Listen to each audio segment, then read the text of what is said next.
Seja muito bem-vindo ao canal Metaforicamente. Para ouvir mais audiolivros como este, se inscreva no canal e boa leitura! Essencialismo, a disciplinada busca por menos, de Greg McKeown. Narração, Ângela Ronda. Capítulo 1. O Essencialista. A sabedoria da vida consiste em eliminar o que não é essencial. Lynn Yulton. Sam Elliott é um competente executivo do Vale do Silício que se viu sobrecarregado depois que sua empresa foi adquirida por outro grupo maior e mais burocrático. Ele estava decidido a se sair bem em seu novo papel. Então, sem pensar direito, disse sim a muitos pedidos. Como resultado, passava o dia inteiro, correndo de uma reunião para outra, tentando atender a todos e cumprir todas as tarefas. Conforme o estresse aumentava, a qualidade de seu trabalho caía. Era como se estivesse se dedicando mais justamente às atividades menos importantes. Em consequência disso, seu desempenho se tornou insatisfatório para si mesmo e decepcionante para aqueles que ele tanto queria agradar. No meio dessa frustração, a empresa o procurou e lhe ofereceu um plano de aposentadoria precoce. Mas, com 50 e poucos anos, ele não tinha o mínimo interesse em parar de trabalhar. Chegou a pensar em abrir uma empresa de consultoria, ou então em atuar como consultor freelancer para seu empregador atual. Mas nenhuma dessas opções lhe pareceu muito atraente. Então, ele procurou um coach, que lhe deu um conselho surpreendente. Abre aspas. Fique, mas faça o que faria como consultor e nada mais. E não conte nada a ninguém. Fecha aspas. Em outras palavras, o mentor o aconselhou a só fazer o que considerasse essencial e ignorar todo o resto que lhe pedissem. O executivo seguiu o conselho. Comprometeu-se a reduzir sua participação em atividades burocráticas, dia após dia. Começou a dizer não. Passou a avaliar os pedidos com base no seguinte critério.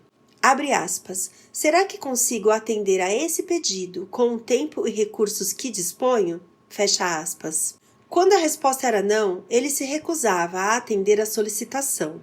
Ficou agradavelmente surpreso ao descobrir que, embora a princípio parecessem um pouco desapontadas, as pessoas pareciam respeitar a sua franqueza. Estimulado por essas pequenas vitórias, ele foi um pouco mais além. Agora, quando lhe fazia um pedido, ele o analisava, usando critérios ainda mais exigentes. Abre aspas. Essa é a coisa mais importante que eu deveria fazer com meu tempo e meus recursos neste momento? Fecha aspas. Se não conseguisse responder sim categoricamente, não executava a tarefa. E mais uma vez, para sua imensa satisfação, embora no início ficassem decepcionados, logo os colegas passaram a respeitá-lo mais, e não menos pela recusa. Ainda mais encorajado, passou a aplicar esse critério seletivo a tudo, não só a pedidos diretos. Antes, ele sempre se oferecia para realizar apresentações ou tarefas que surgissem de última hora. Agora, dava um jeito de não ser convocado. Costumava ser um dos primeiros a responder a um e-mail com vários copiados. Agora, apenas lia e deixava que outros tomassem a dianteira. Parou de participar de teleconferências, das quais só alguns minutos lhe interessariam. Deixou de comparecer à reunião informativa semanal, porque não precisava dos dados que seriam expostos. Não ia mais a reuniões se não tivesse alguma contribuição direta a dar. Entendeu que só o fato de ter sido convidado não era razão suficiente para comparecer. A princípio, pareceu uma atitude individualista, mas ao ser seletivo, Sam obteve mais espaço para si e nessa brecha encontrou liberdade criativa. Ele concentrava seus esforços num projeto de cada vez e era capaz de planejar meticulosamente. Conseguia prever barreiras e começar a remover obstáculos, em vez de correr para lá e para cá, tentando fazer tudo. Finalizava apenas os itens essenciais. A nova dedicação a fazer o que era de fato importante e eliminar todo o resto o fez recuperar a qualidade de seu trabalho. Em vez de avançar 1 milímetro num milhão de direções, ele começou a dar um imenso impulso rumo à realização do que era verdadeiramente vital. Ele continuou assim durante vários meses. Descobriu de imediato que, além de render mais no trabalho, à noite ele ainda tinha tempo para aproveitar em casa. Abre aspas. Recuperei a vida familiar. Consigo chegar em casa numa hora decente. Fecha aspas. Hoje, em vez de ser escravo do celular, ele o deixa desligado nas horas vagas. Vai para a academia, sai para jantar fora com a mulher. Para sua grande surpresa, a experiência não teve repercussões negativas. Ele não foi punido nem criticado pelo chefe. Os colegas não se ressentiram, pelo contrário, como Sam ficou apenas com os projetos que eram significativos para ele e realmente úteis para a empresa, eles passaram a respeitar e valorizar o seu trabalho, que voltou a ser recompensador. Sua avaliação de desempenho melhorou muito e ele acabou recebendo um dos maiores bônus de toda a sua carreira. Nesse exemplo está a proposta de valor básica do essencialismo. Só quando nos permitimos parar de tentar fazer tudo e deixar de dizer sim a todos é que conseguimos oferecer nossa contribuição máxima àquilo que realmente importa. E quanto a você? Quantas vezes respondeu sim a um pedido sem pensar direito? Quantas vezes se arrependeu de ter se comprometido a fazer alguma coisa, sem entender por que aceitou a tarefa? Quantas vezes disse sim só para agradar? Ou para evitar problemas? Ou porque sim virou a resposta padrão? Conseguiu se identificar? Então responda. Acha que está sobrecarregado? Já se sentiu ao mesmo tempo com excesso de trabalho e subutilizado? Já notou que só se dedica a atividades pouco importantes? Considera-se ocupado, mas não produtivo, como se estivesse sempre em movimento, mas sem chegar a lugar nenhum? Se respondeu sim a qualquer dessas perguntas, o melhor caminho para sair dessa situação é o do essencialista. O caminho do essencialista. Durante muitos anos, Dieter Rams foi projetista-chefe da fabricante Brown. Ele acredita fortemente na ideia de que quase tudo é ruído e que pouquíssimas coisas são essenciais. Seu trabalho é filtrar o ruído até chegar à essência. Por exemplo, quando tinha 24 anos, pediram-lhe na empresa que colaborasse com o projeto de um toca-discos. A norma na época era cobrir o aparelho com uma tampa de madeira maciça, ou mesmo incorporá-lo a um móvel para pôr na sala. Em vez disso, ele e a equipe removeram toda a tralha e projetaram um toca-discos com uma tampa plástica transparente, e foi só.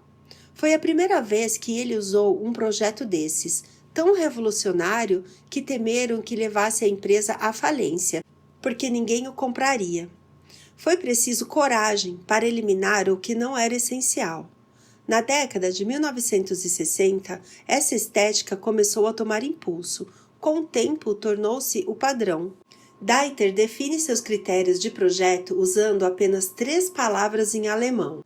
Weniger aber besser. A tradução é menos, porém melhor. Seria difícil encontrar uma definição mais adequada de essencialismo. O caminho do essencialista é buscar de forma incansável o menos, porém melhor. Ele não concorda com o princípio só de vez em quando, mas adota a maneira disciplinada o tempo inteiro. Não basta incluir entre as resoluções de ano novo dizer não mais vezes, limpar a caixa de entrada de e-mails ou dominar uma nova estratégia de administração do tempo.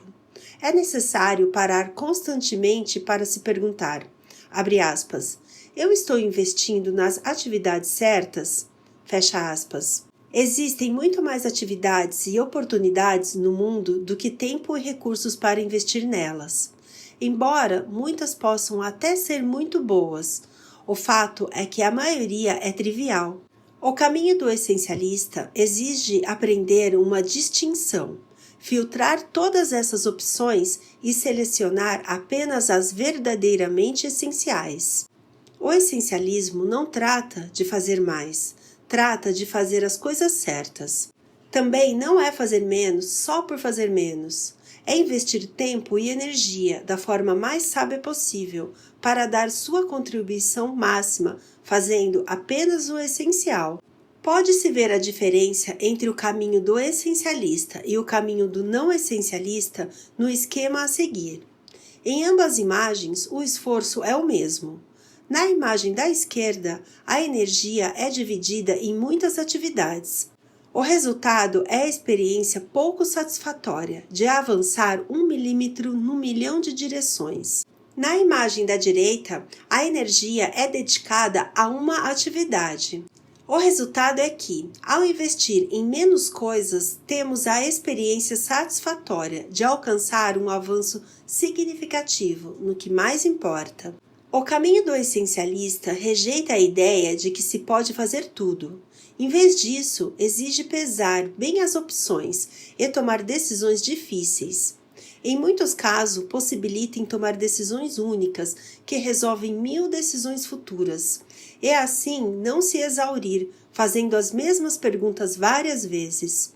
O caminho do essencialista segue um propósito, não segue o fluxo. Em vez de escolher reativamente, o essencialista distingue de maneira deliberada as poucas coisas vitais das muitas triviais.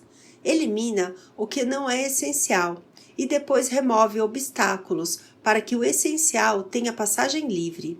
Em outras palavras, o essencialismo é uma abordagem disciplinada e sistemática para determinar onde está o ponto máximo de contribuição, de modo a tornar sua execução algo que quase não demanda esforço. Por exemplo, esse é o modelo.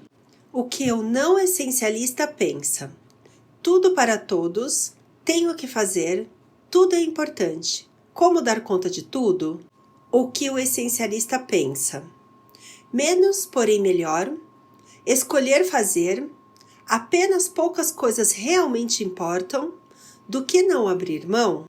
O que o não essencialista faz? A busca indisciplinada por mais, reage ao que é mais urgente, diz sim sem pensar direito, tenta forçar a execução na última hora. O que o essencialista faz? A busca disciplinada por menos, faz uma pausa para discernir o que realmente importa, diz não a tudo menos ao essencial, remove obstáculos para tornar a execução fácil. O que o não essencialista obtém? Leva uma vida que não satisfaz, aceita tarefas demais e o trabalho deixa a desejar, sente-se sem controle. Não sabe se as coisas certas foram feitas. Sente-se exausto e sobrecarregado. O que o essencialista obtém? Leva uma vida que tem significado. Escolhe com cuidado para fazer um excelente trabalho. Sente-se no controle. Faz as coisas certas. Sente alegria na jornada. O caminho do essencialista leva ao controle sobre as próprias escolhas a um novo nível de sucesso e significado. Nele, aproveitamos a viagem e não apenas o destino. Apesar de todos esses benefícios, este não é o caminho mais escolhido. Existem forças demais conspirando para nos impedir de aplicar a busca disciplinada por menos, porém melhor. E talvez seja por isso que muitos acabam no caminho mal direcionado do não essencialista. O caminho do não essencialista. Num dia claro de inverno na Califórnia, minha mulher, Anna, deu à luz a nossa querida filha. Ela estava radiante. No entanto, aquele que deveria ser um dos dias mais serenos e felizes da minha vida, estava sendo muito tenso. Enquanto nossa bebê se aninhava nos braços da minha mulher no quarto do hospital, eu falava ao telefone, abria e-mails e me sentia pressionado para comparecer a uma reunião com clientes. Meu colega escrevera, abre aspas, sexta-feira, entre 13 e 14 horas, é uma péssima hora para ter filhos, Porque preciso que você vá a uma reunião com X pessoa, fecha aspas. Embora eu tivesse quase certeza, ou pelo menos torcesse por isso, de que o e-mail fora escrito de brincadeira, ainda me sentia obrigado a ir. Instintivamente, eu sabia o que fazer. Aquele era o momento de ficar com minha esposa e minha filha recém-nascida. Porém, quando me perguntaram se eu pretendia comparecer à reunião, respondi com toda a convicção possível: sim. Para minha vergonha, deixei as duas no hospital e fui. Depois meu colega disse: o cliente vai respeitá-lo por decidir estar aqui. Mas a expressão dos executivos quando cheguei não transmitiu respeito. Na verdade, refletiu o que eu sentia. O que estava fazendo ali? Só dissera sim para agradar, e com isso prejudicara minha família, minha integridade e até o relacionamento com o cliente. No final das contas, a reunião não deu absolutamente nada. Mas mesmo que tivesse dado, não há dúvida que seria um mau negócio. Para deixar todo mundo feliz, sacrifiquei o mais importante. Depois de refletir a respeito, aprendi esta importante lição. Abre aspas. Se não estabelecermos prioridades, alguém fará isso por nós. Fecha aspas. Essa experiência renovou meu interesse. Leia-se obsessão incansável em entender por que pessoas inteligentes fazem escolhas equivocadas na vida pessoal e na profissional. Por que preferimos utilizar muito pouco toda a capacidade que temos? Como realizar escolhas de maneira a aproveitar melhor o nosso potencial e das pessoas por toda parte? Minha missão de alcançar luz sobre essas questões já me levou a largar a faculdade de Direito na Inglaterra e depois de um tempo fazer um MBA na Universidade de Stanford, na Califórnia. Esse processo me motivou a passar mais de 2 anos colaborando com o livro Multiplicadores e acabou me inspirando a abrir uma empresa de estratégia e liderança no Vale do Silício, onde desenvolvo uma parceria com pessoas extremamente capazes das organizações mais interessantes do planeta, ajudando-as a seguir o caminho do essencialista. No trabalho, vi gente do mundo inteiro, consumida e sobrecarregada pelas pressões do cotidiano. Fui coach de profissionais bem-sucedidos que sofriam em silêncio pela dor de tentar desesperadamente fazer tudo, agora e com perfeição. Vi pessoas encurraladas por gerentes controladores, sem saber que não precisavam fazer todos os serviços inúteis e pouco reconhecidos que são exigidos delas. E trabalhei incansavelmente para entender por que tantos indivíduos brilhantes, inteligentes e capazes continuam presos às garras fatais do que não é essencial. E o que descobri me surpreendeu. Prestei serviços para um executivo bastante motivado, que entrou muito jovem no ramo da tecnologia e adorava o que fazia.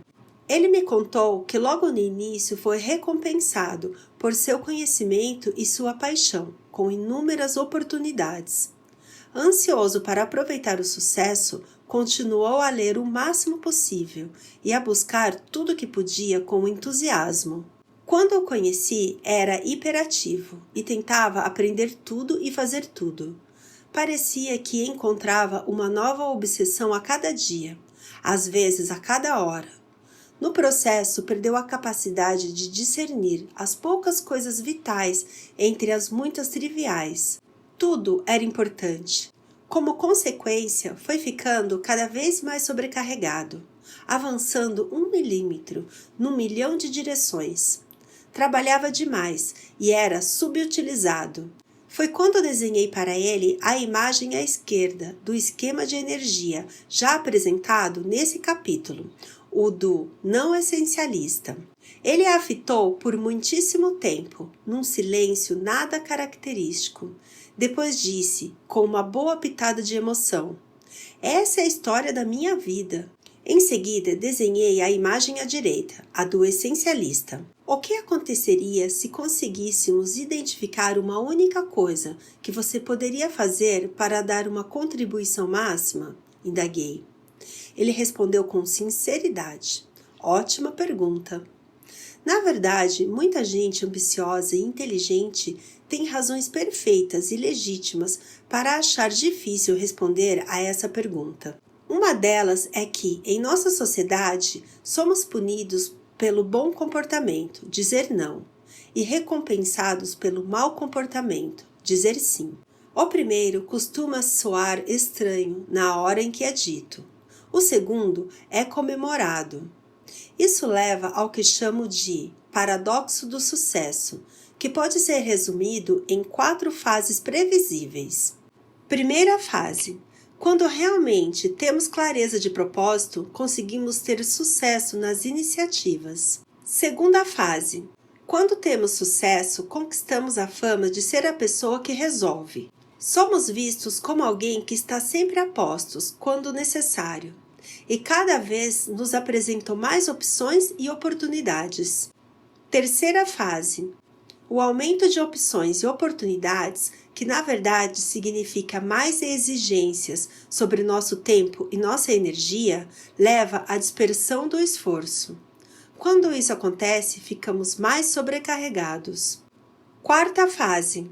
Acabamos nos afastando do que deveria ser nosso nível máximo de contribuição. O efeito do sucesso destrói a própria clareza que, a princípio, nos levou a alcançá-lo. É curioso que a busca pelo sucesso possa ser um catalisador do fracasso. Em outras palavras, o sucesso pode nos impedir de nos concentrarmos nas coisas essenciais que, antes de qualquer outra coisa, produzem o sucesso. Podemos ver isso por toda parte. No livro Como as Gigantes Caem, Jim Collins examina o que deu errado com empresas que desmoronaram e antes eram supervalorizadas em Wall Street. Ele constata que, em muitos dos casos, cair na busca indisciplinada por mais foi uma razão fundamental do fracasso. Isso vale tanto para as empresas quanto para as pessoas que trabalham nelas. Mas por quê? Porque o não essencialismo está por toda parte. Várias tendências se combinaram para criar um desastre não essencialista. Eis aqui algumas delas. Opções demais. Todos observamos na última década o aumento exponencial de opções relativas a quase tudo. No entanto, mesmo no meio desse aumento, e talvez por causa dele, perdemos de vista as coisas mais importantes. Como disse Peter Drucker, a busca indisciplinada por mais. Daqui a algumas centenas de anos, quando a história do nosso tempo for escrita de um ponto de vista de longo prazo, é provável para os historiadores que o acontecimento mais transformador não seja a tecnologia, a internet, nem o comércio eletrônico.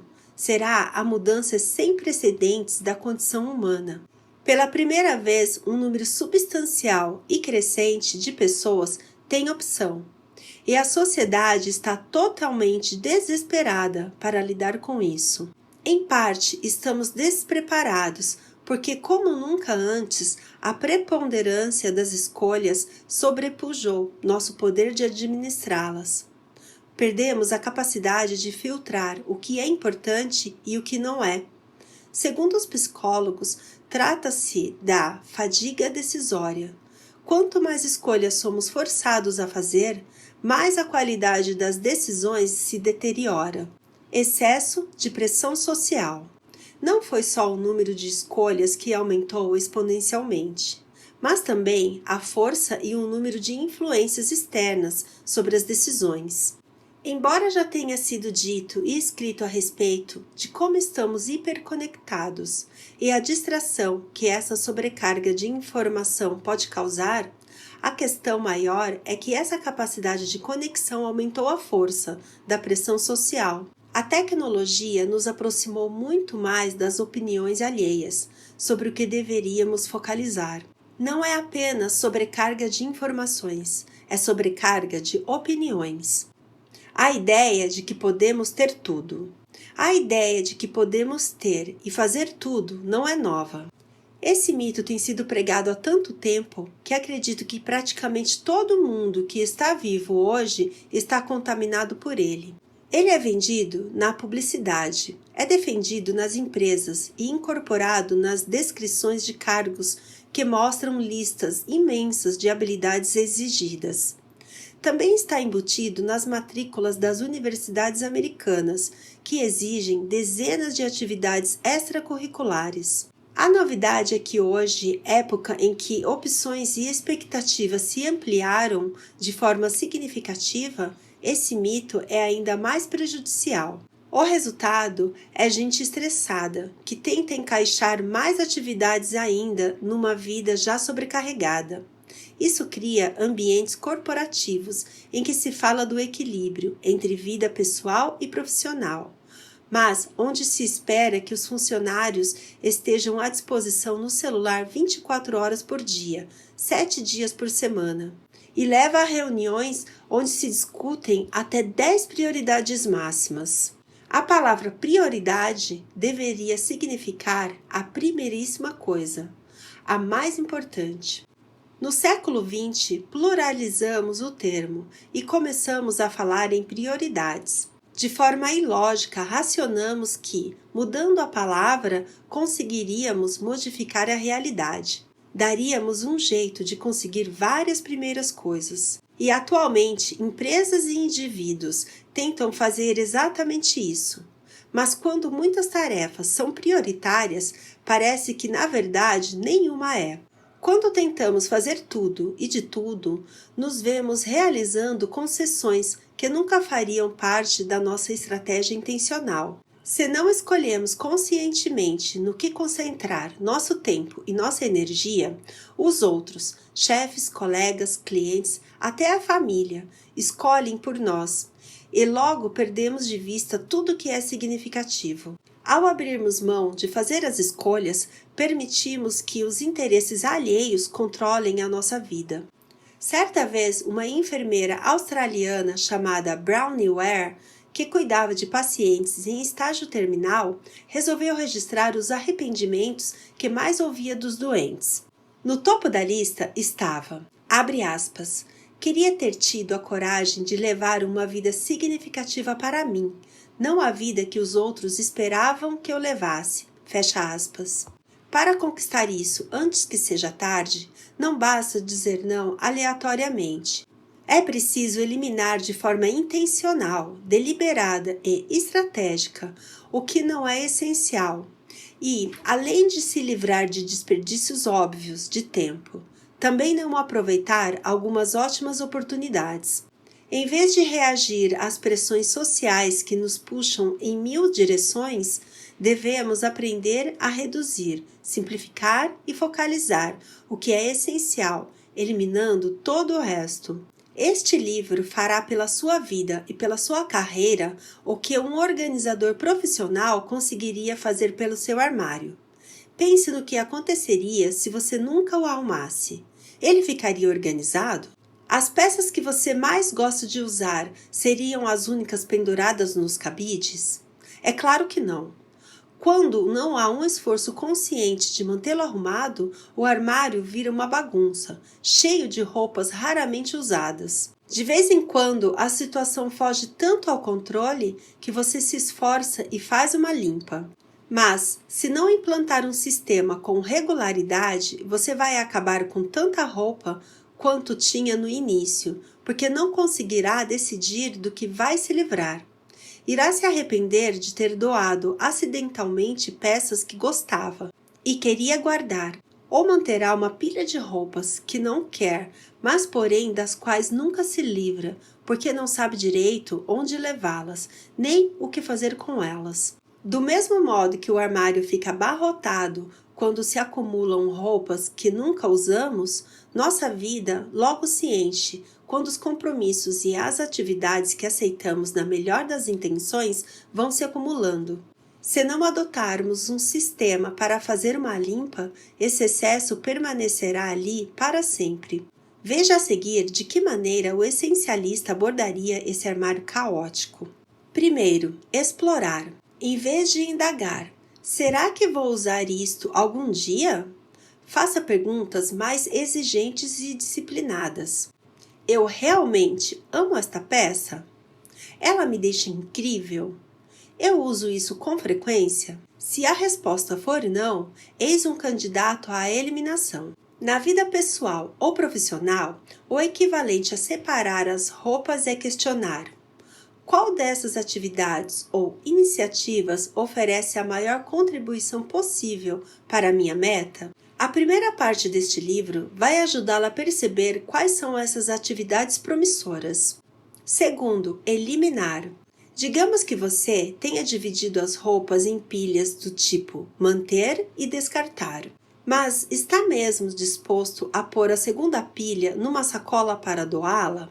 Estudos verificaram que tendemos a dar às coisas que possuímos um valor maior do que têm, e portanto achamos mais difícil nos livrar delas. Para decidir, faça a pergunta decisiva: se eu ainda não tivesse esta peça, quanto estaria disposto a pagar por ela? Geralmente, essa reflexão resolve. Aproveitando o raciocínio, não basta imaginar quais atividades e iniciativas não dão a máxima contribuição possível para a sua meta. Ainda é preciso eliminá-las ativamente. A segunda parte deste livro vai lhe mostrar como se livrar do que não é essencial. E, além disso, como fazê-lo de modo a inspirar respeito em seus colegas, chefes e clientes. Terceiro, executar. Para o armário permanecer arrumado, será preciso criar uma rotina regular. Separe uma sacola grande para os itens que for jogar fora. Informe-se a respeito da localização do bazar ou da instituição que receberá as roupas e reserve um horário na sua agenda para passar lá. Em outras palavras, depois de verificar quais atividades e iniciativas devem manter, aquelas que lhe permitem dar o seu nível máximo de contribuição. É preciso ter um sistema que requer o mínimo possível de trabalho para que você consiga pôr essas intenções em prática. Com este livro, você aprenderá a criar processos em que fazer o essencial quase não exige esforço. É claro que a vida não é estática como as roupas no armário, que simplesmente ficam onde estão depois que as largamos lá pela manhã. Roupas novas chegam o tempo todo no armário da vida e novas demandas ao nosso tempo. Imagine se cada vez que abrisse o armário, você notasse que alguém enfiou novas peças lá dentro. Se toda vez que o esvaziasse pela manhã, descobrisse à tarde que estava lotado de novo. Infelizmente, a vida de muita gente é assim. Quantas vezes você começou o seu dia de trabalho com tudo planejado e, às 10 da manhã, percebeu que já estava tudo atrasado para dar conta de tudo? Ou redigiu uma lista de afazeres pela manhã e notou quase na hora de ir embora que a lista tinha ficado muito maior? Quantas vezes esperou com ansiedade pelo fim de semana tranquilo, em casa com a família, e descobriu no sábado de manhã que havia uma porção de pendências para resolver, compromisso dos filhos e calamidades imprevistas? Mas há boas notícias. Isso tem solução. O essencialismo consiste em criar um sistema para cuidar do armário da vida. Não se trata de um processo que realizamos uma vez por ano, por mês ou por semana. É a disciplina que aplicamos toda vez que precisamos tomar uma decisão e devemos escolher entre dizer sim ou recusar educadamente. É um método para abrir mão de muitas coisas boas, por mais difícil que seja, e ficar com as poucas coisas extraordinárias.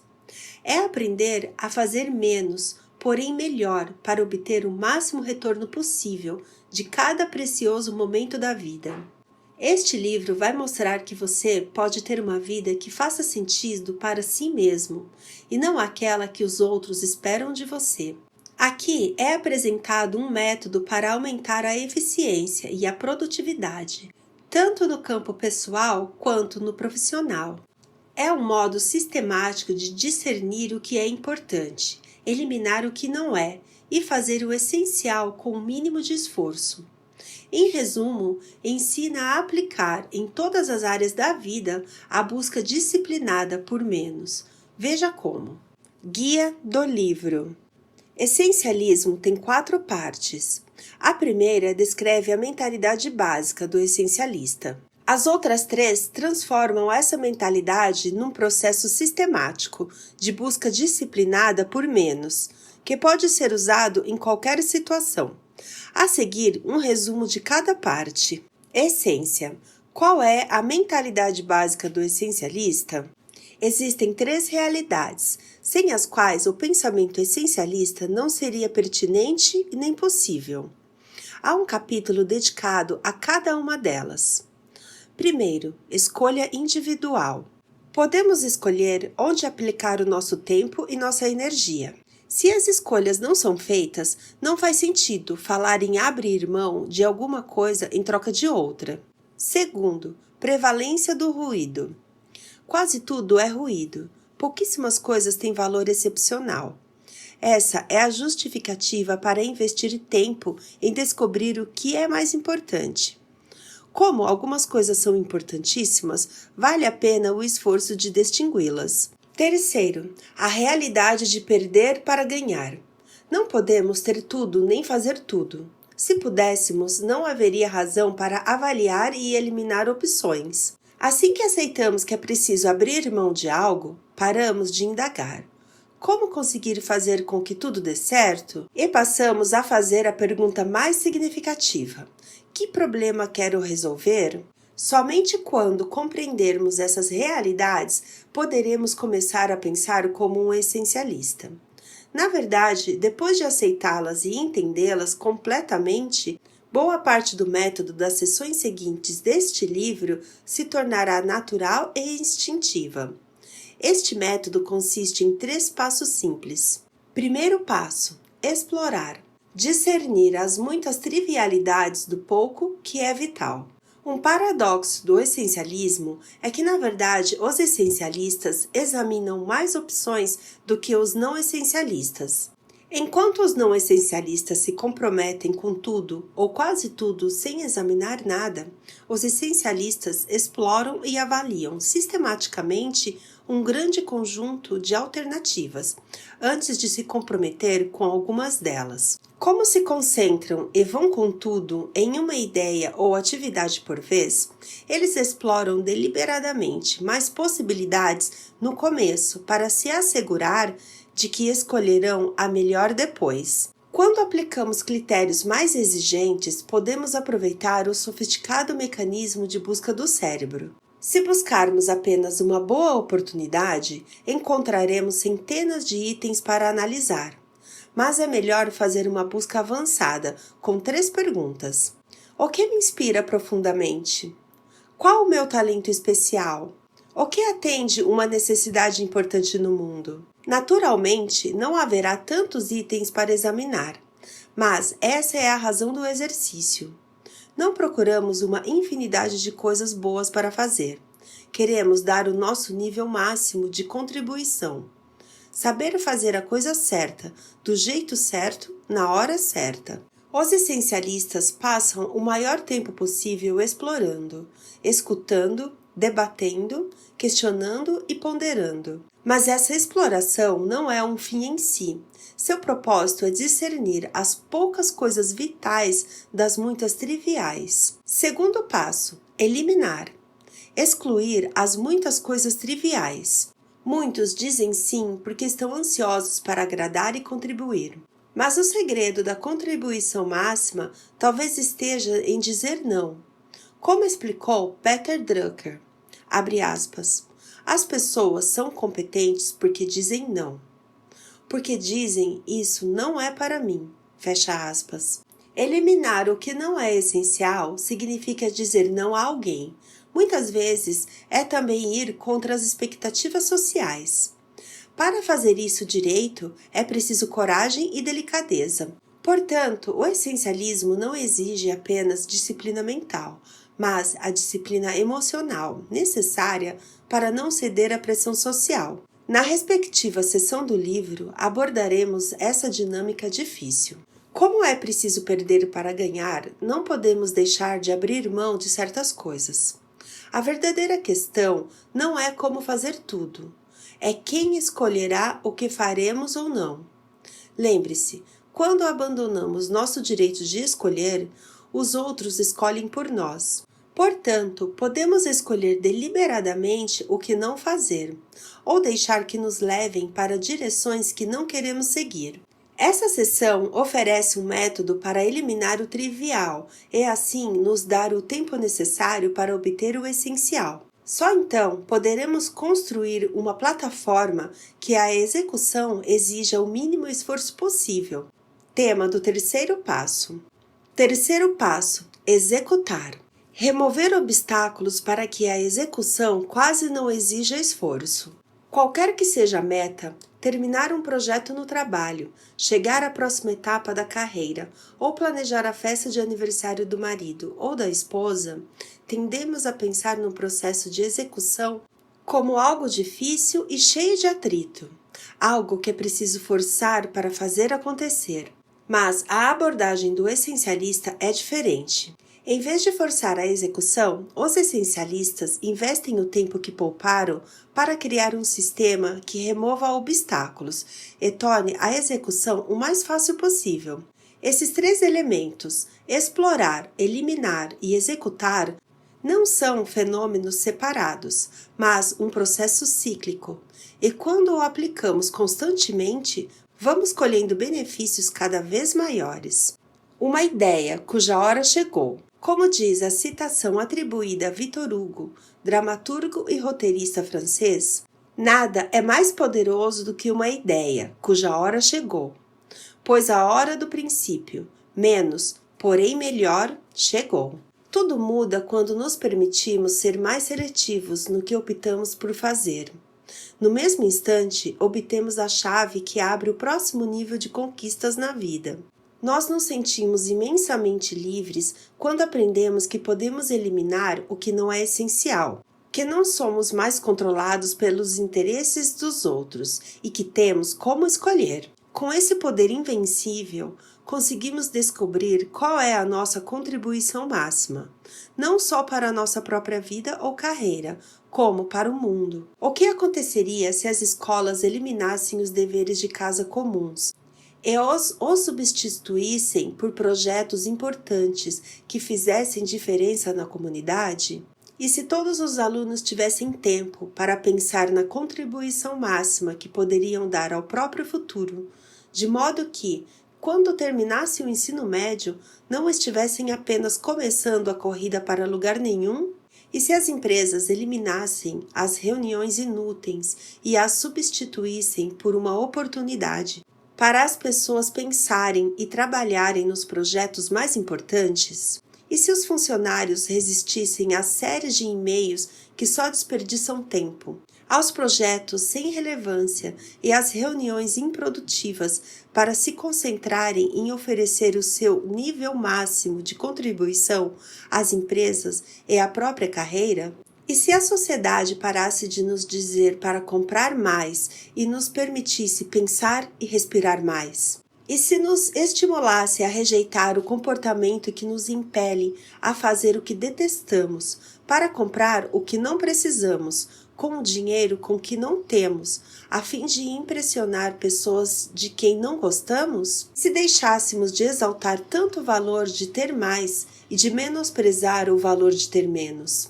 E se ninguém mais achasse que estar ocupado é ser importante? E se, em vez disso, comemorássemos o tempo que passamos, escutando, refletindo, meditando e aproveitando a vida com as pessoas que mais importam para nós? E se o mundo inteiro trocasse a busca indisciplinada por mais pela busca disciplinada por menos, porém melhor? Imagina o dia em que todas as pessoas, crianças, estudantes, mães, pais, funcionários, gerentes, executivos, líderes mundiais, terão aprendido a fazer um uso melhor da inteligência, do talento, da criatividade e da iniciativa para levar uma vida com mais significado.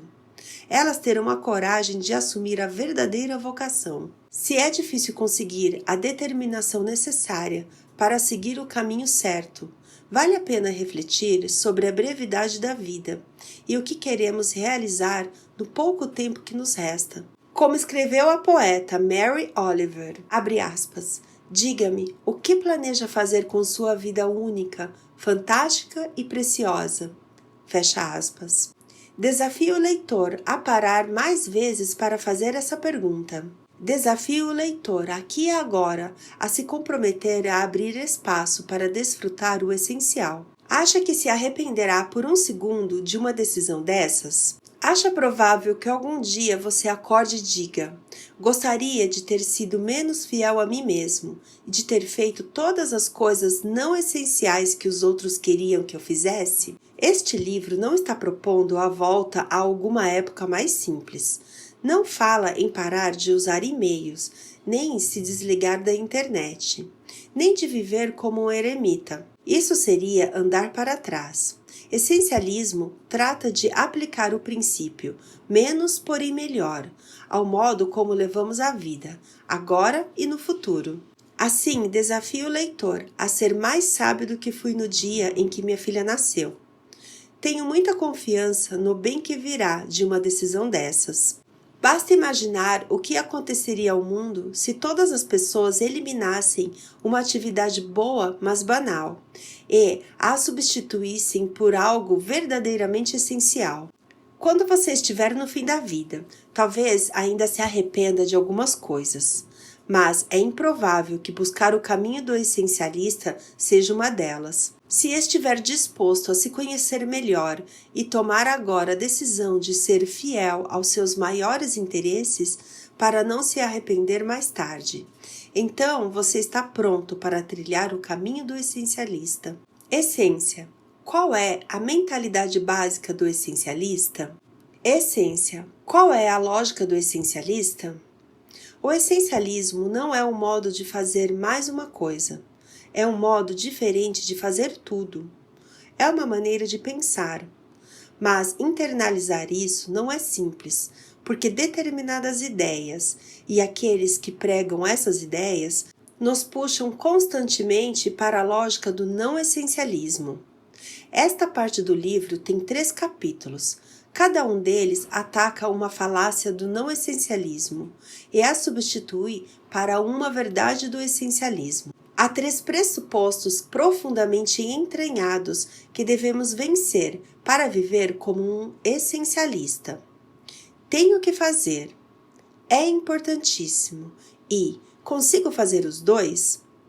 Como as sereias mitológicas, esses pressupostos são tão perigosos quanto sedutores. Eles nos atraem e nos afogam na água rasa. Adotar o principal fundamento do essencialismo exige substituir esses falsos pressupostos por 3 premissas básicas. Escolho fazer, só poucas coisas realmente importam e posso fazer de tudo, mas não tudo.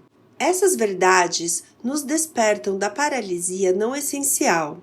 Elas nos libertam para buscar o que realmente faz sentido e nos permitem viver no nível máximo de contribuição.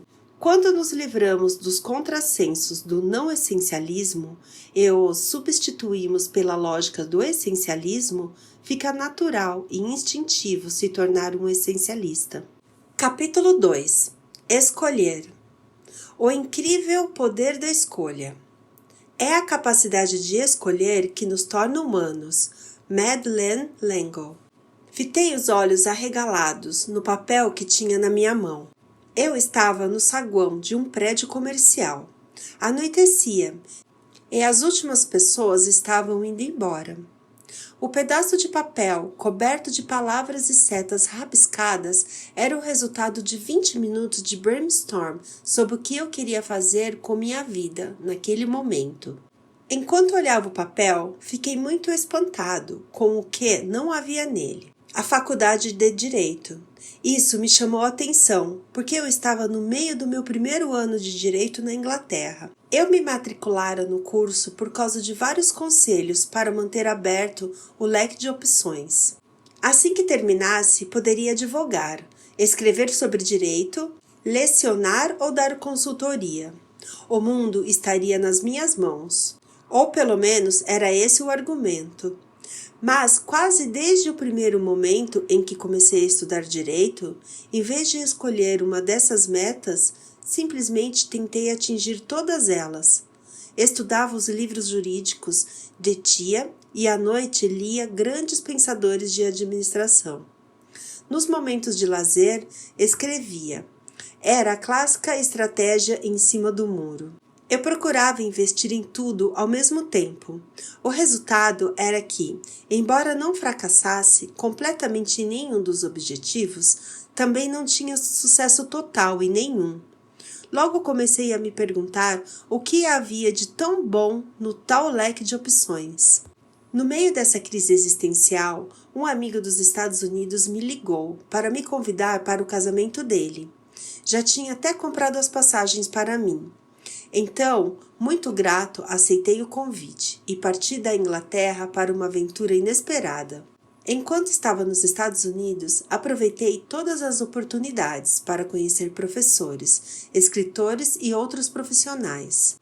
Um desses encontros foi com o executivo de um grupo educacional sem fins lucrativos. Quando eu estava saindo do escritório, ele disse: caso decida ficar nos Estados Unidos, você poderia trabalhar conosco num comitê consultivo. Esse comentário casual me deixou encucado. Não foi com o convite em si, mas com o pressuposto de que eu tinha escolha. Caso decida ficar. Ele via aquilo como uma opção real e me fez pensar. Saí da sala dele e peguei o elevador para descer. No saguão, me sentei e tentei responder à pergunta. Se eu só pudesse fazer uma única coisa com a minha vida agora, o que seria? O resultado foi o pedaço de papel, no qual Faculdade de Direito, como já disse, não estava escrito. Até aquele momento, eu sempre soubera logicamente que podia escolher não estudar direito. Mas emocionalmente, essa opção nunca existira. Foi quando percebi que ao sacrificar o meu poder de escolha, eu fizera uma escolha, e das más. Ao me recusar a não cursar direito, eu escolhera cursá-lo. Não porque quisesse estar lá de forma real e ativa, mas por omissão. Acho que foi aí que percebi pela primeira vez que quando abdicamos da nossa capacidade de escolher, algo ou alguém toma a frente e escolhe por nós. Essa escolha específica teve um enorme impacto sobre a trajetória da minha vida, mas valorizo ainda mais o modo como mudou minha opinião sobre as escolhas. Costumamos pensar que a escolha é uma coisa, mas na verdade é uma ação. Não se trata apenas de algo que possuímos, mas de algo que fazemos. Essa experiência me levou à compreensão libertadora de que, embora nem sempre tenhamos controle sobre as opções, sempre temos controle sobre qual delas escolhemos. Você já se sentiu empacado, estagnado por acreditar que na verdade não tinha escolha? Já sofreu a tensão de ter ao mesmo tempo duas crenças contraditórias? Não posso fazer isso e tenho que fazer isso? Já cedeu pouco a pouco o seu poder de escolha até permitir andar às cegas num caminho determinado por outra pessoa? Se já passou por isso, você não está sozinho. O poder invencível de escolher ter escolha. Há muito tempo, temos subestimado o aspecto externo das escolhas, as opções, e subestimado a capacidade interna de escolher, as ações. Isso vai além da semântica. Pense assim: podem nos tirar as opções, coisas, mas não a capacidade básica de escolher, livre-arbítrio. A capacidade de escolher não pode ser dada nem tirada, só pode ser esquecida. Como esquecemos a capacidade de escolher? Uma reflexão importante sobre como e por que esquecemos a capacidade de escolher foi levantada pela obra clássica de Martin Seligman e Stephen Meyer, que descobriram a chamada impotência aprendida, quando faziam as experiências com cães de raça pastor alemão.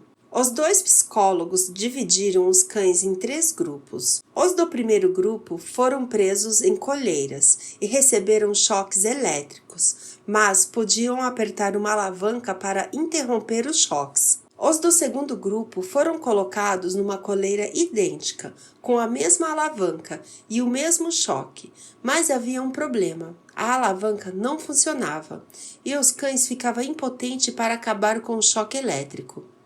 O terceiro grupo simplesmente ficou preso na coleira, mas não recebeu choques. Depois, cada cão foi colocado num grande cercado, com uma divisória baixa no meio. Um lado do cercado dava choques e o outro não. Então, aconteceu algo interessante. Os cães que na primeira parte da experiência conseguiram interromper os choques ou não tinham levado choque nenhum, todos aprenderam a pular a divisória e ir para o lado sem choques. Mas o mesmo não aconteceu com os cães que ficaram desamparados na primeira parte da experiência. Eles não se adaptaram nem se ajustaram. Nada fizeram para evitar os choques. Isso porque não sabia que havia uma opção que não fosse levar choques. Tinham aprendido a impotência. Há indícios de que os seres humanos aprendem essa impotência mais ou menos da mesma maneira. Um exemplo que tenho visto é a criança que logo cedo tem dificuldade em matemática. Ela tenta várias vezes, mas nunca melhora e acaba desistindo. Acredita que nada que fizer vai adiantar. Observei a impotência aprendida em muitas empresas que trabalhei. Quando acreditam que não adianta se esforçar no trabalho, as pessoas tendem a reagir de duas maneiras. Às vezes desistem e param de tentar, como a criança com dificuldade em matemática. A outra reação é menos óbvia. Elas fazem o oposto, ficam hiperativas, aceitam todas as oportunidades apresentadas, atiram-se a cada tarefa que surge e atacam todos os desafios com entusiasmo, tentando dar conta de tudo. À primeira vista, esse comportamento não parece necessariamente impotência aprendida. Afinal de contas, o trabalho árduo não é uma prova da crença de alguém no próprio valor e na própria importância? Num exame mais atento, porém, vemos que essa compulsão por fazer mais é uma cortina de fumaça. Essas pessoas não acreditam que tenham escolha no caso das oportunidades, das tarefas ou dos desafios a aceitar. Acreditam que tem que fazer de tudo. Sou o primeiro a admitir que escolher é difícil. Por definição, para realizar uma escolha, é preciso dizer não a outras várias coisas. E isso parece acarretar numa perda. Fora do local de trabalho, isso talvez seja ainda mais difícil. A qualquer momento em que entramos numa loja, num restaurante ou em qualquer lugar que venda alguma coisa, tudo é projetado para dificultar o não. Quando ouvimos os argumentos dos políticos, o objetivo deles é tornar impensável para nós não votar neles. Quando a mãe ou a sogra telefona e pede um favor, pode ser dificílimo sentir que realmente temos opção. Se olharmos a vida cotidiana com essas lentes não essencialistas, o fato de esquecermos nossa capacidade de escolher não surpreende nem um pouco. Mas a escolha está no próprio âmago do que significa ser um essencialista. Tornar-se essencialista exige a conscientização da capacidade de escolher. Precisamos reconhecê-la como um poder invencível dentro de nós, que existe separado e distinto de todas as outras coisas, pessoas ou forças. William James escreveu, abre aspas, meu primeiro ato de livre-arbítrio será acreditar no livre-arbítrio, fecha aspas. É por isso que a primeira e mais fundamental habilidade que você aprenderá nesta jornada é a capacidade de escolher ter escolha, em todas as áreas da vida. O não essencialista, tenho que fazer, abre mão do direito de escolher. O essencialista, escolho o que fazer, exerce o poder de escolher. Quando esquecemos que temos livre-arbítrio, aprendemos a impotência. Pouco a pouco permitimos que o nosso poder nos seja tirado, até nos tornarmos um elemento de escolha dos outros, ou até de nossas escolhas passadas. Em troca, cedemos o poder de escolher. Esse é o caminho do não essencialista. O essencialista, além de reconhecer, celebra o poder de escolha. Ele sabe que, quando abrimos mão do nosso livre-arbítrio, damos aos outros não só o poder, como também a permissão explícita de escolher por nós. Capítulo 3. Discernir. A desimportância de quase tudo. A maior parte do que existe no universo, nossas ações e todos os outros recursos, forças e ideais, tem pouco valor e produz pouco resultado. Por outro lado, algumas poucas coisas funcionam fantasticamente bem e têm um impacto imenso. Richard Koch. Em A Revolução dos Bichos, o clássico romance alegórico de George Orwell, somos apresentados ao cavalo boxer. Ele é descrito como forte e confiável. Sua reação a cada revés e problema é: trabalhei mais. Ele vive fiel à sua filosofia, mesmo sobre as piores circunstâncias, até que, exausto e alquebrado, é mandado para o matadouro. É um personagem trágico, apesar das melhores intenções. Na verdade, seu esforço sempre crescente exacerba a desigualdade e os problemas da fazenda. Será que não somos um pouco como Boxer? Será que as dificuldades só fortalecem nossa decisão de trabalhar por mais tempo, com mais intensidade? Será que reagimos a todo desafio com "sim, posso fazer isso também"? Afinal, aprendemos desde pequenos que o trabalho intenso é o segredo do bom resultado. E muitos já foram bem recompensados pela produtividade e por serem a pessoa com quem sempre pode contar para resolver os problemas. Mas no caso de indivíduos capazes que já trabalham muito, haverá limites no valor do trabalho árduo? Haverá um ponto em que fazer mais não significa aumentar a produtividade?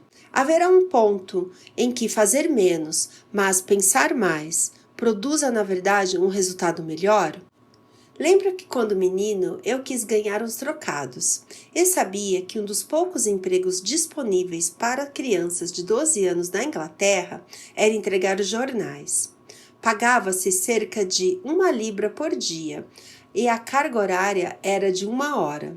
Assim, por um tempo, todas as manhãs antes da escola, eu passava 1 hora arrastando de porta em porta uma bolsa que parecia mais pesada que eu. Era um dinheiro suado, sem dúvida. O esforço considerável que eu precisava fazer só para ganhar aquela única libra por dia mudou para sempre meu modo de pensar sobre o custo das coisas que eu desejava. A partir de então, quando via algo que queria comprar, eu convertia no número de dias que tinha que entregar jornais para obter o dinheiro. 1 libra de recompensa era igual 1 hora de esforço. Percebi que naquele ritmo eu levaria um bom tempo para economizar e comprar os carrinhos que queria. Então, comecei a pensar em meios de acelerar o processo. Tive a ideia de lavar o carro dos vizinhos nas manhãs de sábado, em vez de entregar os jornais. Poderia cobrar 2 libras por carro e conseguia lavar 3 carros por hora. De repente, a razão entre horas e libras passou de 1 por 1 para 1 por 6. Eu acabava de aprender uma lição importantíssima. Certos tipos de esforço geram recompensas maiores do que os outros. Anos depois, na universidade, fui trabalhar numa empresa de treinamento profissional. Ganhava 9 dólares por hora no atendimento ao cliente. Seria fácil pensar no emprego em termos daquela razão entre tempo e recompensa. Mas eu sabia que o que realmente contava era a relação entre tempo e resultado. Então me perguntei qual seria o resultado mais valioso que poderia obter naquele emprego e concluí que era reconquistar clientes que queriam cancelar o serviço. Logo me dediquei a convencê-los a manter os contratos e em pouco tempo cheguei a uma taxa zero de cancelamentos. Como eu era pago por cliente mantido, aprendi mais, ganhei mais e contribuí mais. Sem dúvida, o trabalho árduo é importante, porém, mais esforço não gera necessariamente mais resultado. Menos, porém melhor, sim. Ferran Adria, considerado um dos melhores chefes do planeta, levou o restaurante El Bulli a se tornar mundialmente famoso e exemplifica o princípio menos porém melhor, de pelo menos duas maneiras. Em primeiro lugar, sua especialidade é reduzir os pratos tradicionais à sua essência absoluta e depois recriá-los de um jeito surpreendente. Em segundo lugar, embora receba cerca de 2 milhões de pedidos de reserva por ano, o El Bulli atende a apenas 50 pessoas por noite e fecha durante 6 meses por ano. Na verdade, enquanto eu escrevi este livro, Ferran parou totalmente de servir comida e transformou seu restaurante num laboratório para continuar se dedicando em tempo integral apenas à essência de sua arte. Acostumar-se à ideia de menos, porém melhor, pode ser mais difícil do que parece, principalmente quando no passado fomos recompensados por fazer mais e mais. No entanto, em determinado momento, mais esforço provoca uma estagnação em nosso progresso. Certamente, a ideia de uma correlação direta entre resultado e esforço é atraente, parece justa. No entanto, as pesquisas mostram um quadro bem diferente. A maioria já ouviu falar do princípio de Pareto, ou princípio 80-20. Essa ideia foi apresentada na década de 1790 por Vilfredo Pareto, que determinou que 20% do nosso esforço produz 80% dos resultados. Muito depois, em 1951, no livro Controle da Qualidade, de Joseph Moses Juran, um dos pais do movimento da qualidade total, expandiu essa ideia e a chamou de Lei das Poucas Coisas Vitais. Ele observou que é possível melhorar imensamente a qualidade de um produto, resolvendo uma fração minúscula dos problemas. E encontrou um público disposto a testar essa ideia no Japão, que na época tinha a má fama de produzir mercadorias de baixo preço e pouca qualidade. Por meio da adoção de um processo em que uma porcentagem elevada do esforço e da atenção era canalizada para melhorar apenas os aspectos realmente fundamentais. Ele deu um significado totalmente novo à expressão Made in Japan. Aos poucos, a revolução da qualidade provocou a ascensão do Japão, a potência econômica global. A distinção entre as muitas coisas triviais e as poucas coisas vitais pode ser aplicada a todo tipo de realização humana, pequena ou grande, o que foi feito de forma categórica por Richard Koch, autor de vários livros sobre a aplicação do princípio de Pareto, o princípio 80-20, à vida cotidiana. Na verdade, há exemplos por toda parte. Vejamos o caso de Warren Buffett, que afirmou, abre aspas, nossa filosofia de investimento se aproxima da letargia, fecha aspas. Ou seja, ele e sua empresa fazem relativamente poucos investimentos e os mantêm por muito tempo. Em O Tal de Warren Buffett, Mary Buffett e David Clark explicam. Abre aspas, Warren percebeu no início da carreira que seria impossível tomar centenas de decisões de investimentos corretos, de modo que resolveu investir somente nas empresas sobre as quais tivesse segurança absoluta, e depois apostou pesado nelas. Ele deve 90% da riqueza que possui a apenas 10 empresas. Às vezes, o que você não faz é tão importante quanto o que você faz, fecha aspas. Em resumo, ele aposta alto nas poucas oportunidades essenciais de investimento e diz não às muitas meramente boas. Alguns acreditam que a relação entre esforço e resultado é ainda menos linear e obedece à lei de potência, como chamam os cientistas. De acordo com essa lei, alguns esforços produzem exponencialmente mais resultados do que outros. Um bom exemplo foi dado por Nathan Myhrvold, ex-diretor de tecnologia da Microsoft. Abre aspas, Os melhores desenvolvedores de software não são 10, 100 ou 1000 vezes mais produtivos que os desenvolvedores médios, mas 10.000 vezes. Fecha aspas. Talvez seja exagero, mas ainda assim deixa claro que alguns esforços produzem resultados exponencialmente melhores que outros.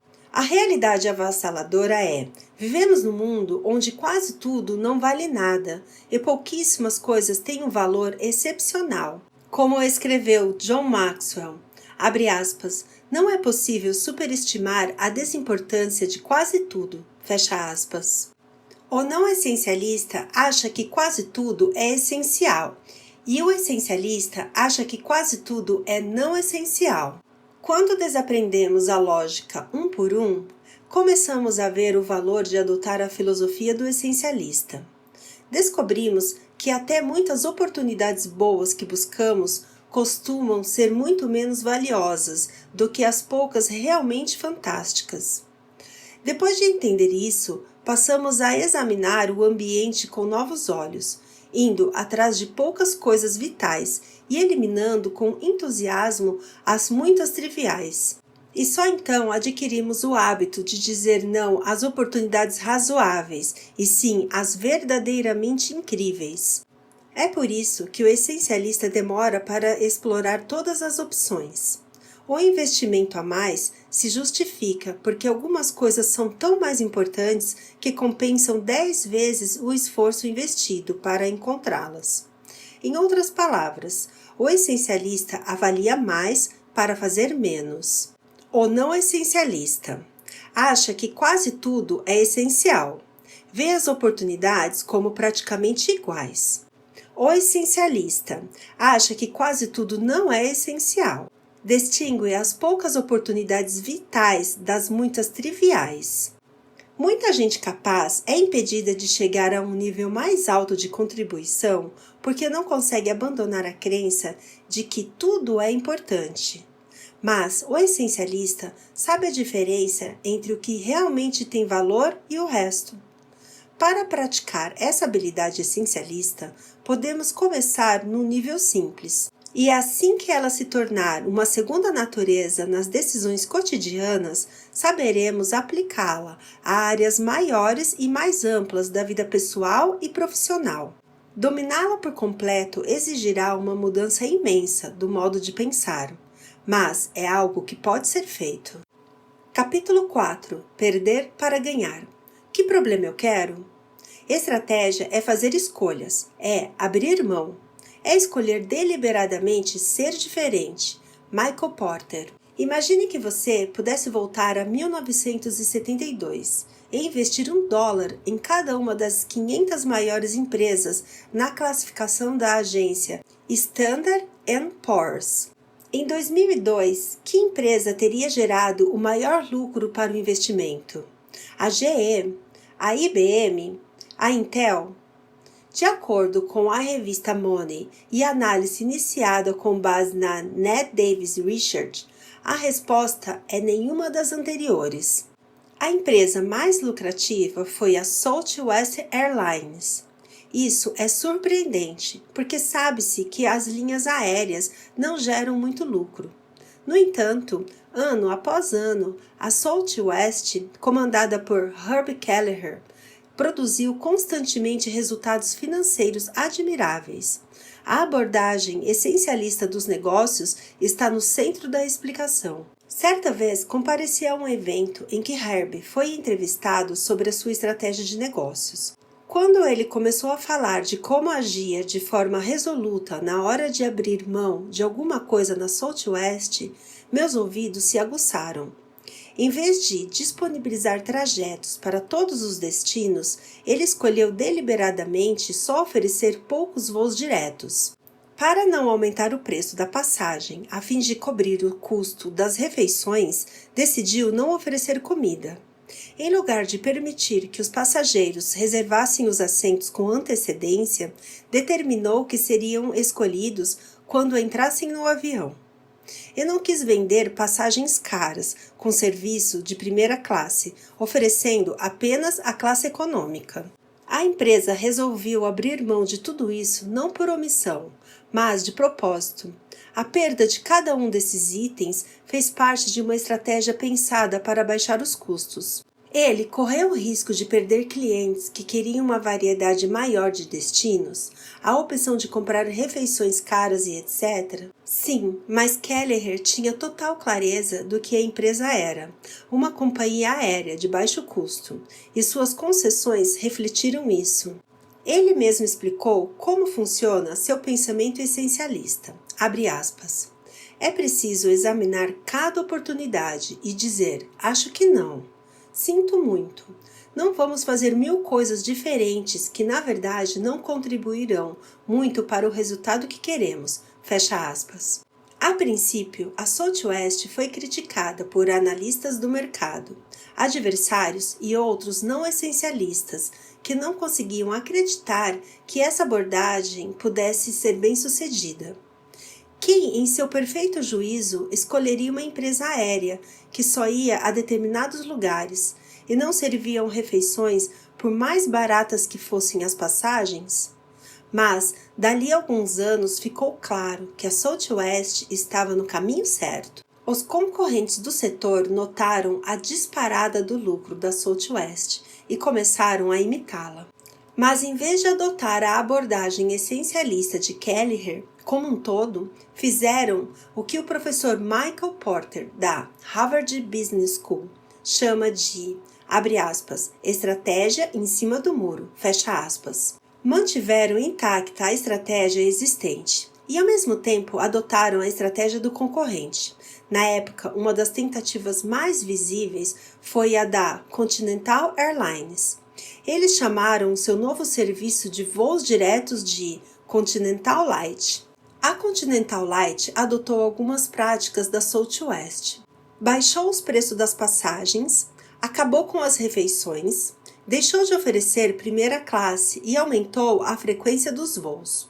O problema foi que, como ainda se agarrava ao modelo de negócios existente, a Continental Light respondia apenas por um pequeno percentual dos voos oferecido pela empresa. Não havia eficiência operacional que permitisse que fossem oferecidos preços competitivos. Assim, a empresa foi forçada a economizar de um modo que acabou comprometendo a qualidade do serviço.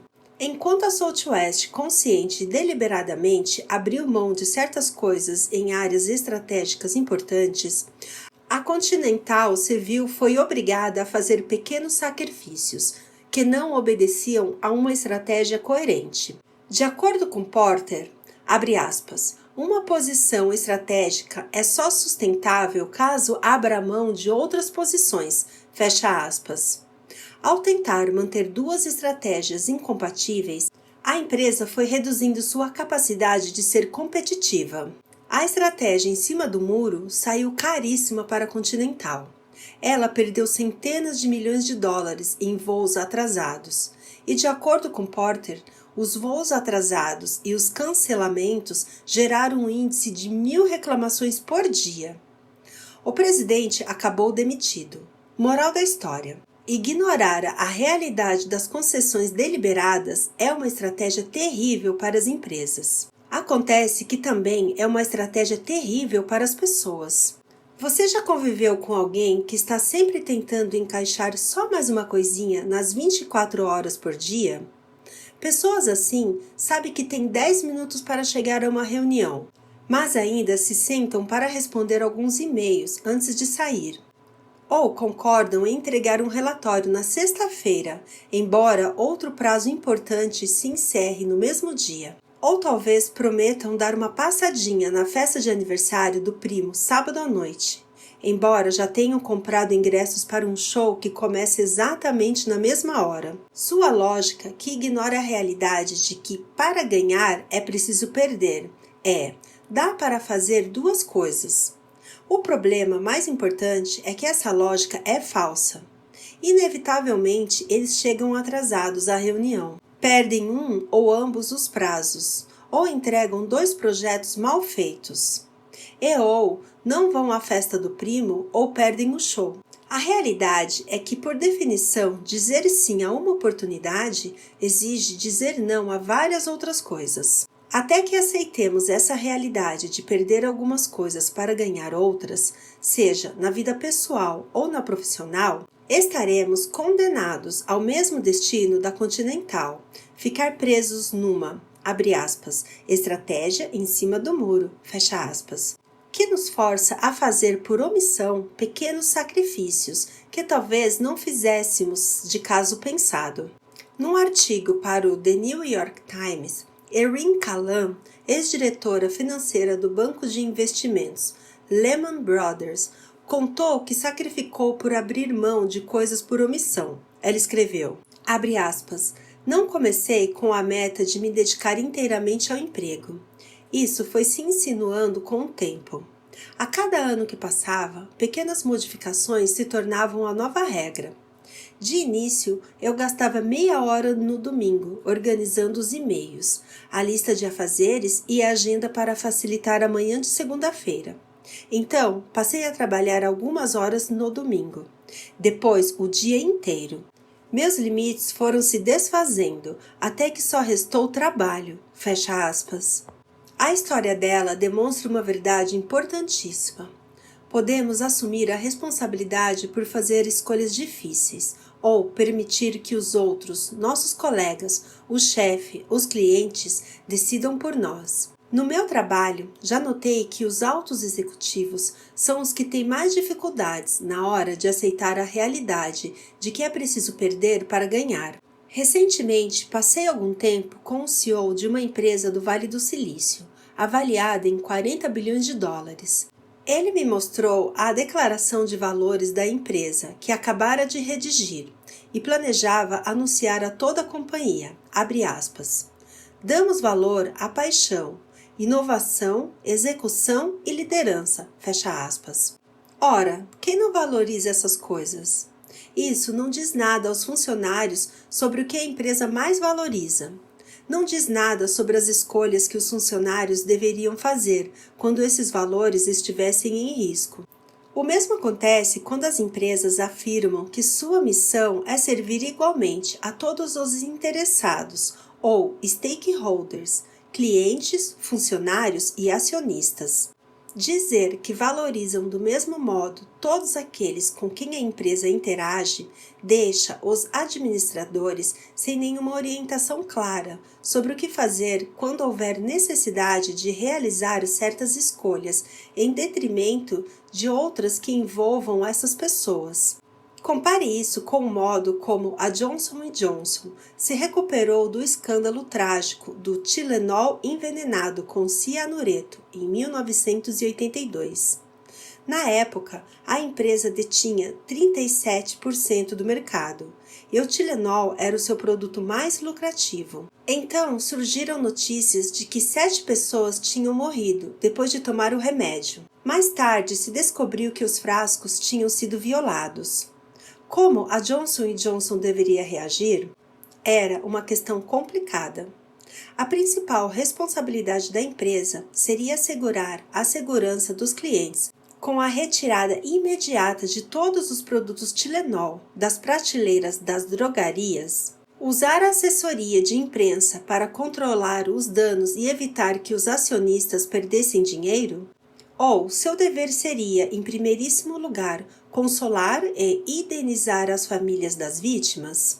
Ainda bem que eles tinham o credo, uma declaração escrita em 1943 pelo então presidente Robert Wood Johnson, literalmente gravada em pedra na sede da empresa. Diferentemente da maioria das declarações de missão, o credo de fato lista os elementos principais da empresa em ordem de prioridade. Os clientes vêm em primeiro lugar, os acionistas em último. Em consequência, a Johnson & Johnson decidiu rapidamente recolher todos os frascos de Tilenol, embora o impacto fosse imenso sobre o lucro da empresa. Uma perda de cerca de 100 milhões de dólares, segundo algumas notícias. A segurança dos consumidores ou 100 milhões de dólares? Não foi uma decisão fácil, mas o credo ofereceu uma noção clara do que era mais essencial. Permitiu que a empresa perdesse o que era preciso para ganhar o verdadeiramente importante. Certa vez trabalhei com uma equipe de executivos que precisavam de ajuda na priorização. Eles se esforçavam para identificar os 5 principais projetos que o departamento de informática deveria terminar no ano seguinte. E uma das gerentes tinha muita dificuldade. Ela insistia em qualificar 18 projetos como prioridade máxima. Pedi que escolhesse só 5. Então, ela levou a lista de volta à equipe e 2 semanas depois me mostrou a nova versão. Tinha apenas um projeto a menos. Como se recusou a perder mais do que isso, ela acabou distribuindo por 17 projetos o tempo necessário para 5. Não surpreende que não tinha obtido o resultado que queria. Sua lógica de, abre aspas, podemos fazer tudo, fecha aspas, não tinha como dar certo. É fácil perceber porque é tão tentador negar a realidade das trocas e concessões. Afinal de contas, por definição, uma situação dessas envolve 2 coisas que queremos. Ganhar mais ou ter mais tempos de férias? Terminar o próximo e-mail ou chegar pontualmente à reunião? Rápido ou melhor? É óbvio que quando temos que escolher entre 2 coisas que queremos, preferimos optar por ambas. No entanto, por mais que muita gente queira, simplesmente não podemos ter tudo. O não essencialista aborda cada dilema desses se perguntando: como fazer ambos? Os essencialistas fazem a pergunta mais difícil, mas em última análise mais libertadora: que problema eu quero? Ele busca deliberadamente perder para ganhar. Age por si em vez de esperar que ajam por ele. Certa vez, Jim Collins, autor do clássico de administração Empresas Feitas para Vencer, ouviu de Peter Drucker que era possível desenvolver uma grande empresa ou desenvolver grandes ideias, mas não ambas ao mesmo tempo. Jim escolheu as ideias. Em consequência dessa opção de perder para ganhar, sua empresa só tem 3 funcionários em horário integral. Mas suas ideias chegaram a dezenas de milhões de pessoas por meio de seus livros. Por mais dolorosas que possam ser, as soluções de concessão constituem uma oportunidade importante. Como nos obrigam a pesar as opções e selecionar estrategicamente o que for melhor para nós, aumenta de forma significativa a probabilidade de obter o resultado que queremos. Assim como fez a Southwest, podemos desfrutar o sucesso que resulta de um conjunto de escolhas coerentes. Observei um bom exemplo dessa abordagem numa viagem recente a Boston. Ainda no avião, comecei a conversar com um casal que visitaria o filho em Harvard. Estavam visivelmente orgulhosos, porque o filho estudava lá. E fiquei curioso com a estratégia usada pelos pais e pelo rapaz para que ele fosse aceito lá. Eles disseram, abre aspas, nós o fizemos experimentar várias coisas, mas assim que ficava claro que aquela atividade não extraía o máximo do seu potencial, conversávamos e o tirávamos dela, fecha aspas.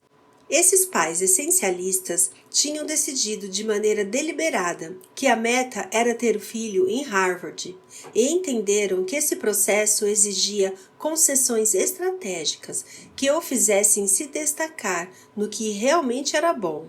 Essa lógica também se aplica à nossa vida pessoal.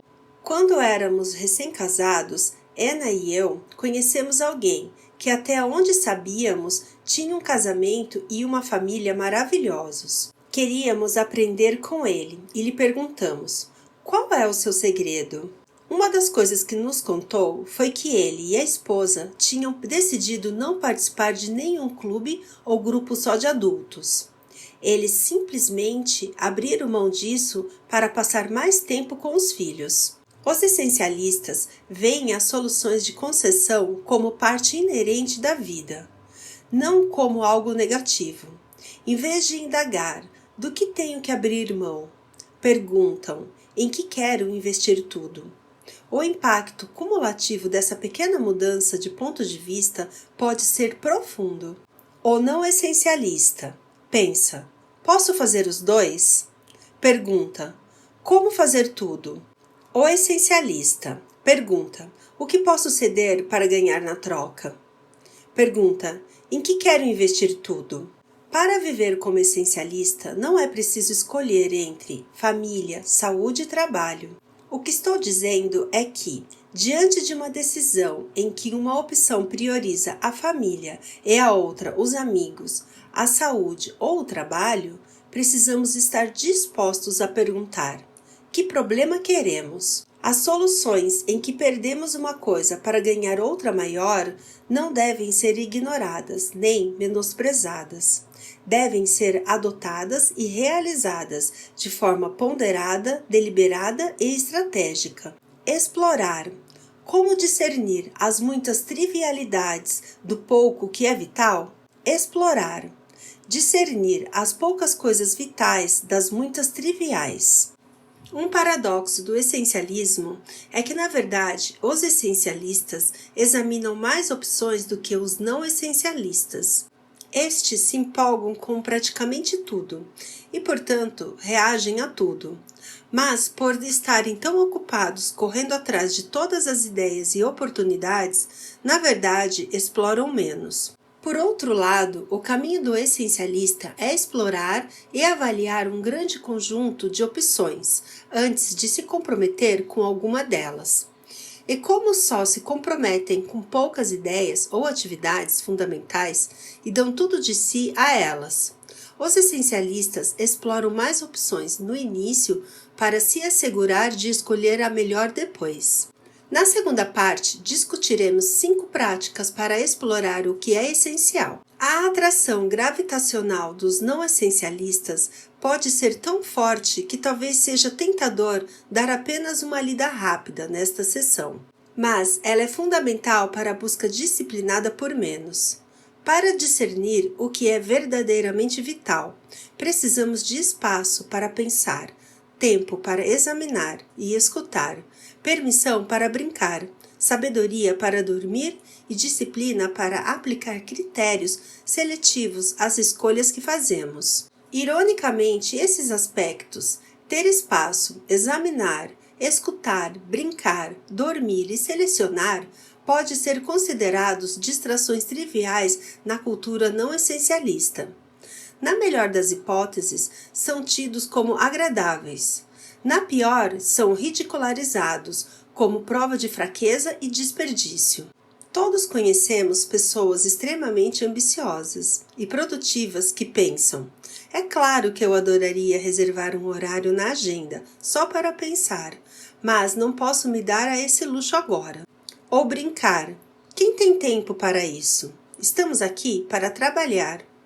Ou, como um líder me disse num processo de treinamento: espero que sua noite de sono tenha sido boa. Depois que começar aqui, você não terá muitas assim. Se você acredita que viver sobrecarregado é prova de produtividade, é provável que ache que o espaço para explorar, pensar e refletir deva ser mínimo. Mas essas mesmas atividades são um antídoto para o excesso de ocupação não essencial que contamina tanta gente. Em vez de distrações triviais, elas são importantes para distinguir o que é realmente essencial daquilo que, na verdade, é uma distração trivial. Os essencialistas passam o maior tempo possível explorando, escutando, debatendo, questionando e pensando. Mas essa exploração não é um fim em si. Seu propósito é discernir as poucas coisas vitais das muitas triviais.